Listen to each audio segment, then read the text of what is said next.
Hello everyone.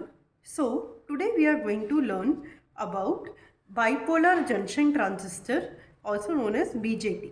Okay.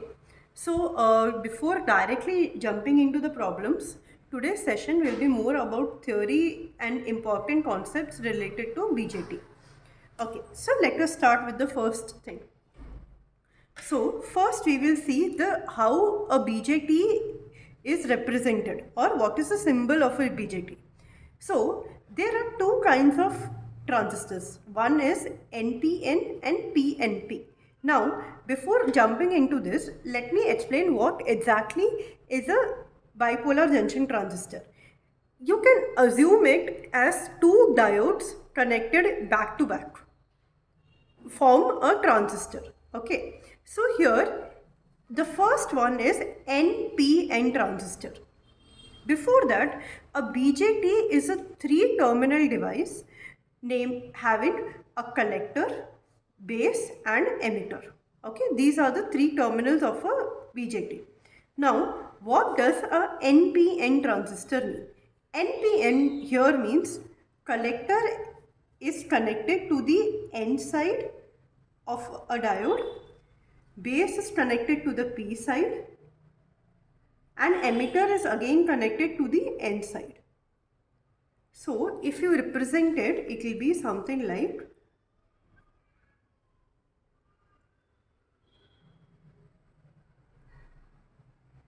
so this is one diode and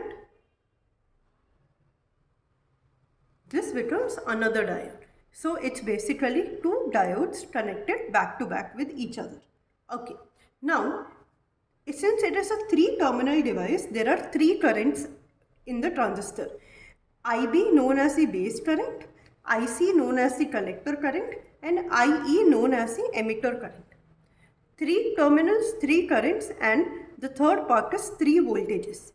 So the first one being VBE, that is nothing but the base emitter voltage, which means from between the base and the emitter.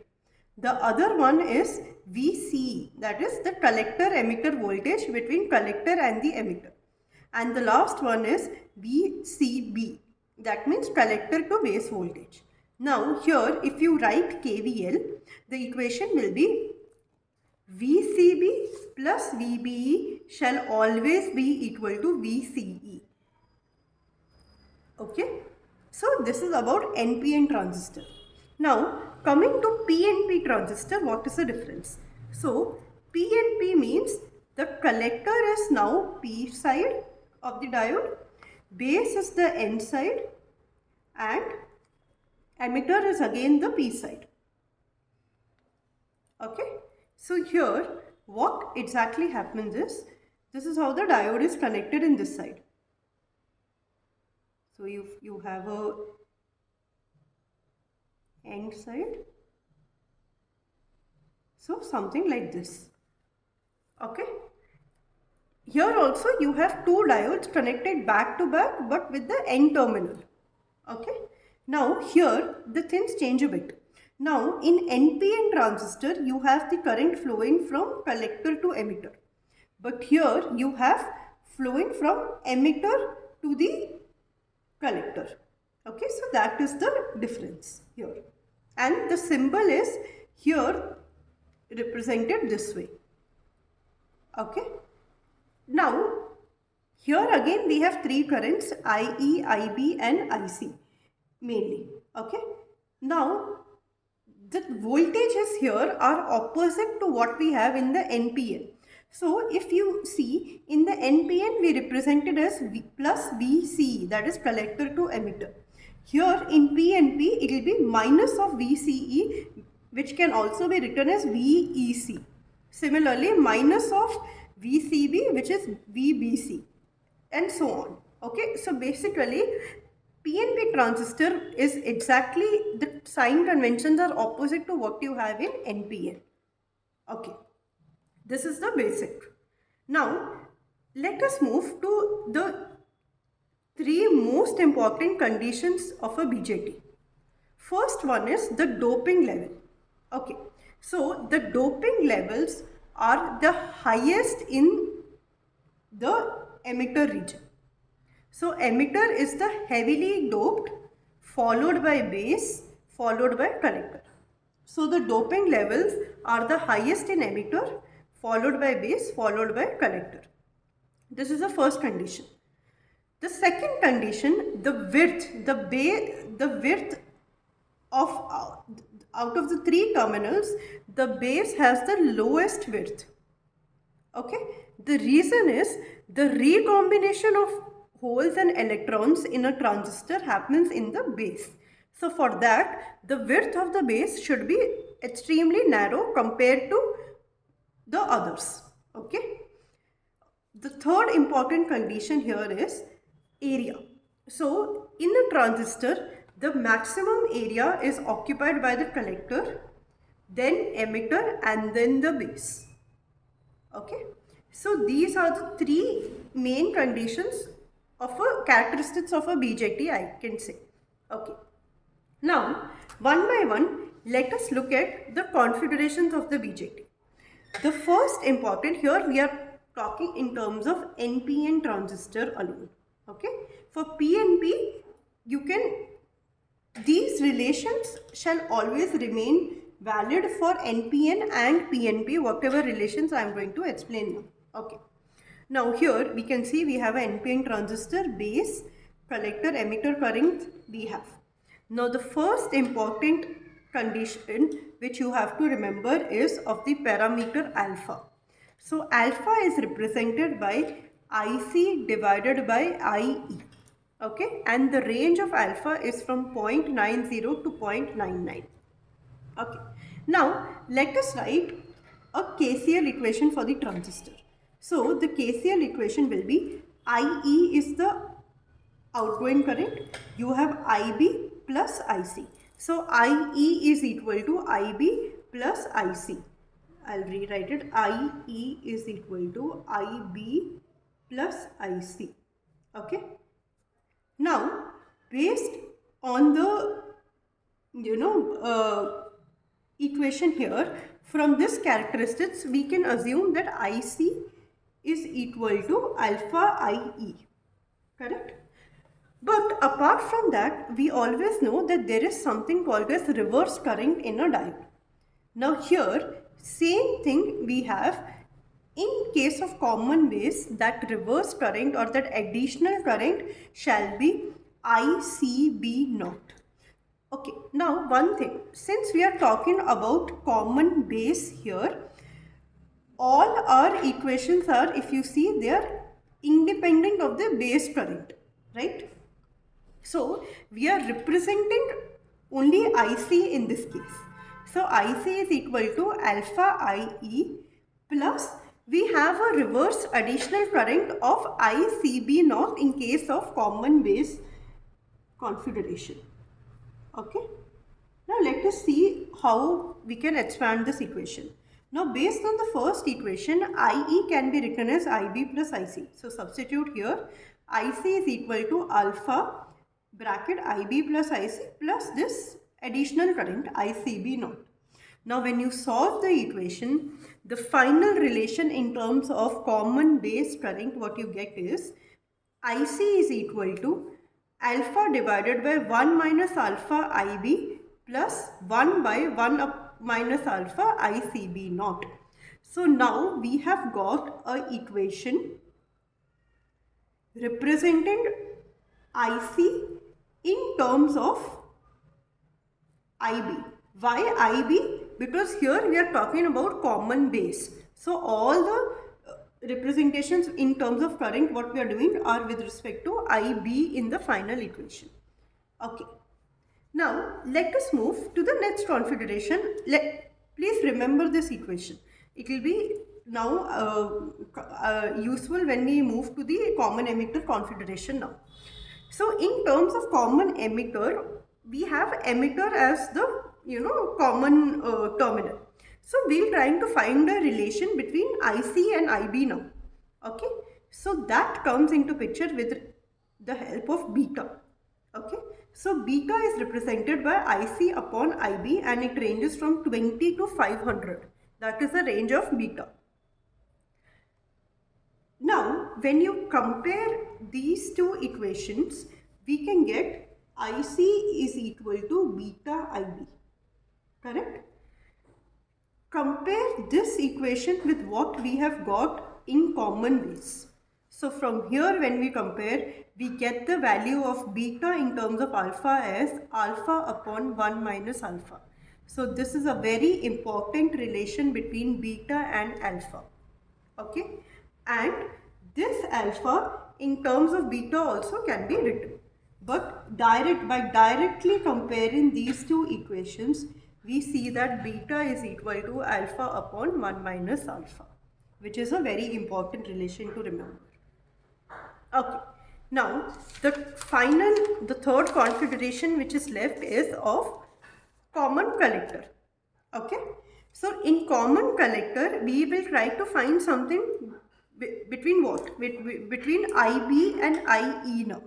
There we have something called as gamma. So gamma is nothing but IE upon IB. So these are the three main relations which we need to remember. Alpha is equal to IC by IE. Beta is equal to IC by IB, and gamma is equal to IE by IB. So this is common base. This is common emitter, and this is common collector. Okay, these are the three important relations which we need to remember. Now, based on these three, we can finally derive one more relation between the reverse current in the common base configuration and in the common emitter configuration. That is between ICB naught and ICE naught. Okay, now let me rewrite the previous equation, which is IC in terms of ICB. Okay, so this is the equation which we have, and now we compare, we get IC is equal to beta IB plus beta plus 1 ICB naught.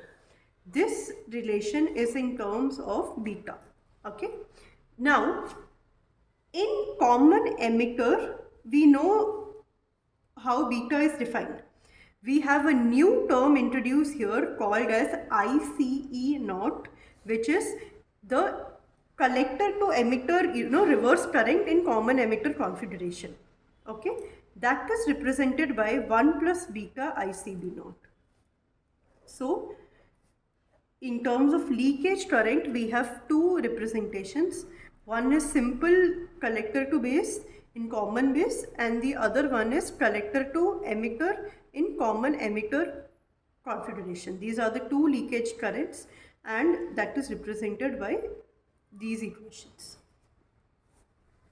Okay, so now let us move to the most important part which will be used in solving of the problems, that is the operation regions of the BJT. Okay, now we know that we have two important junctions, that is the emitter junction and the collector junction. So JE represents the base emitter junction and JC represents the collector to base junction. Okay, now the first region, that is the active region. So a BJT is said to be in an active region if the emitter junction, that is the base emitter junction, is in the forward bias and the collector to base region is in the reverse bias. Okay, so in that case it is said to be in an active region. Now what does it mean? VBE in the sense, VBE forward bias in case of NPN will be when your VB is positive and your VE is less than VB. Okay, that's when it will be in forward bias region, right? And collector to base junction will be in reverse bias if your VC, reverse bias in the sense in NPN transistor, VC is greater than VB. Correct? In that case, it will be in reverse bias. Okay? But in PNP, all these equations will be completely opposite. So based on to what potential, on what, I mean, if your collector is connected to P region or N region, based on that, these equations will change. Okay, for now, but the core concept remains the same, that whenever your transistor, be it NPN or PNP, it has to operate in active region, your base emitter junction should be in forward bias and your collector to bias collector to base region should be in reverse bias. In that case, the transistor will act as an amplifier. Okay, now next region is the saturation region. When both base to emitter and emitter to base region, both of them are in forward bias, then the transistor is in saturation region. Cutoff region. Cutoff region is simple, both the junctions to be in reverse bias, base emitter, emitter collector base. So if both of them are in reverse bias, the transistor is said to be off, that is in the cutoff region. Because both the cases your diode will, I mean, it won't be on, right? So the transistor is completely off. The fourth one is the reverse active region, where your base to emitter junction is in reverse bias, but your collector to base junction is in forward bias. Opposite of what needs to happen in the active region, that is reverse active region. Okay, so these are the four important region of operations of a BJT. Okay, now let us see the graph. I'll take a simple NPN transistor here, IC, IB, IE. So the input parameters will be the base emitter voltage VBE and the base current IB, and what we will get in output will be the collector current IC and VCE as a collector to emitter voltage. Now let us, when we plot this in the graph, now let us see for the input parameters. Input parameter with respect to IB and VBE. When you plot the graph, you will get your VCE to always be this way, and at a point where your VCE remains constant now. In the sense, there will be a voltage where the VCE, that is collector to emitter voltage, will always remain constant. Okay, so this is with respect to the input characteristics. Now, if I see the output characteristics here, what is the output? Output is the collector current and the voltage collector to emitter, correct? IC and VCE. In this case, at a point the base current will remain constant. So this is the graph of the output characteristic of a transistor. So till you get a constant current, the transistor will remain in the saturation. So, and that particular voltage is called as VCE sat. The minimum voltage for a transistor to enter saturation is 0.2 volt. So whenever the voltage between collector and emitter is 0.2 volt, then it is said to be in saturation region. Else it is said to be in active region. So whenever you're up to 0.2 volt or whenever your VCE is less than or equal to 0.2 volt, it is said to be in saturation. More than that, the transistor tends to enter in the active region. So this is how the output characteristic of a BJT transistor looks like. I hope these basics are clear. Now in the next class onwards, I will tell you how to identify these in which region of operation the transistor is operating with the help of numericals. Thank you. Please feel free to like, share and subscribe. Thank you.